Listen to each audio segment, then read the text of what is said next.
আসসালামু আলাইকুম প্রিয় দর্শকবৃন্দ, আজকে আমরা উপস্থিত হয়েছি দিনাজপুর জেলার রানীগঞ্জ উপজেলার মহেশপুর গ্রামে। এখানে আমাদের সাথে আছেন এক পেঁপে চাষি, যিনি এত সুন্দর একটা বাগান করেছেন। আচ্ছা ভাই, আপনার পরিচয়টা কাইন্ডলি একটু বলবেন? আমার নাম ওবায়দুল ইসলাম। ওয়ালাইকুম ইসলাম। আপনি পেঁপে চাষ করছেন তাই না?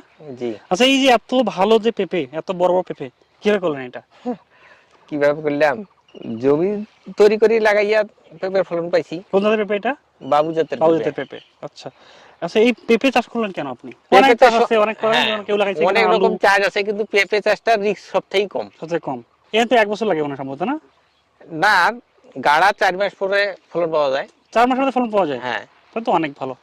আচ্ছা, এই যে পেঁপে লাগাইছেন, পেঁপে শুরু থেকে আমার সেটা একটু বলেন না, যেহেতু আমরা কিভাবে চাষ করতে পারি এটা, জমি রেডিতে শুরু করে একদম ফল পাওয়া পর্যন্ত। জমি রেডি তো আপনার সেপ্টেম্বর লাগা যায়, আবার ফির এই যে জানুয়ারির পরে লাগাইতে হবে, একদম এখন লাগাইতে হবে। আচ্ছা আচ্ছা, এখন তার আগে একটা আপনি বেলা আলাদা ভাবে আপনি পেঁপে চারা তৈরি করছেন তাই হ্যাঁ না? হ্যাঁ হ্যাঁ। চারা কই থেকে নেন আপনি? চারা আমি নার্সারি থেকে নিয়েছেন? নার্সারি থেকে নিছি। আচ্ছা, বিভিন্ন ফার্মার সাবে যে নার্সারি হ্যাঁ। গুলো ওখান থেকে আপনি কালেক্ট করছেন তাই না? হ্যাঁ। আচ্ছা ঠিক আছে, মাটি রেডিটা একটু বলেন আমাকে, মাটি কিভাবে রেডি করছেন? মাটির এই যে এলে তো সম্ভবত আলুর জমিতে লাগা যায়, আলুর জমিতে লাগাইছেন? আলুর জমি তারপরে ফাঁকা জমিতেও লাগা যায়। মাটিতে কোনো সার টার দেন নেই আলুর পরে? না, আলুর জমিতে লাগালে সার লাগে না, সার লাগে না। আর যদি আলু না থাকে তখন কি করবে? তখন সার একটু দিতে হবে। কি সার দিতে হবে? টিএসপি, পটাশ, টিএসপি, পটাশ আর ইউরিয়া কম লাগবে। এরকম লাগবে।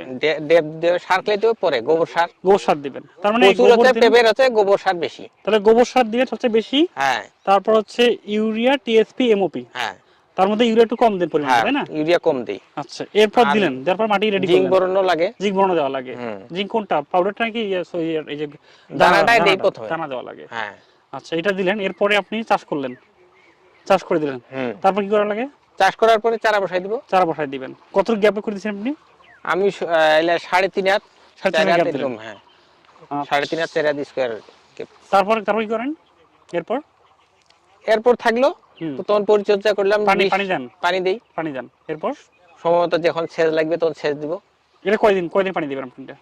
যদি পেঁপের জমি সম্ভবত উঁচা জমি লাগে, উঁচা জমি নিচু লাগে। জমিতে কিন্তু হয় না। মাটি লাগে বালু, বেলে দোআঁশ এটা না? হ্যাঁ, বেলে দোআঁশ, বালু একটু বেশি আছে এখানে। হ্যাঁ, এটাতে বালু একটু বেশি আছে। পলির ভাব বেশি থাকলে আরো ভালো হয় আচ্ছা আচ্ছা, পেঁপেটা। এটা একটু বালুর ভাব বেশি আছে, তো যেটা একটু খরচা বেশি হয়, পানি সেচটা বেশি লাগে। পানিটা বেশি লাগে।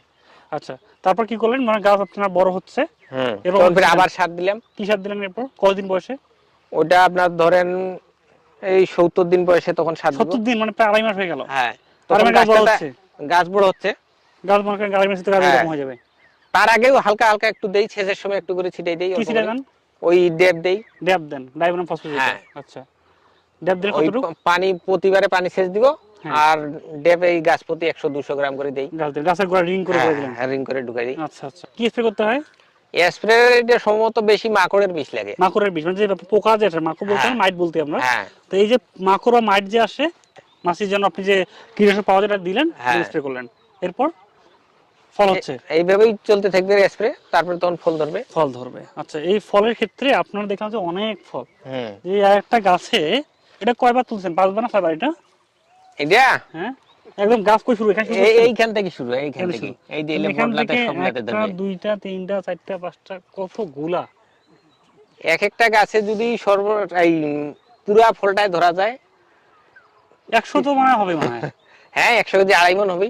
মানে আপনার 100টা যদি আপনার মিনিমাম 2.5 মণ এক গাছ হ্যাঁ। থেকে, এক গাছ থেকে 2.5 মণ, মানে এটা তো প্রায় 3 কেজির মতো। হ্যাঁ, 100 কেজি এটা পাওয়া যাবে 100 এক গাছ কেজি। থেকে।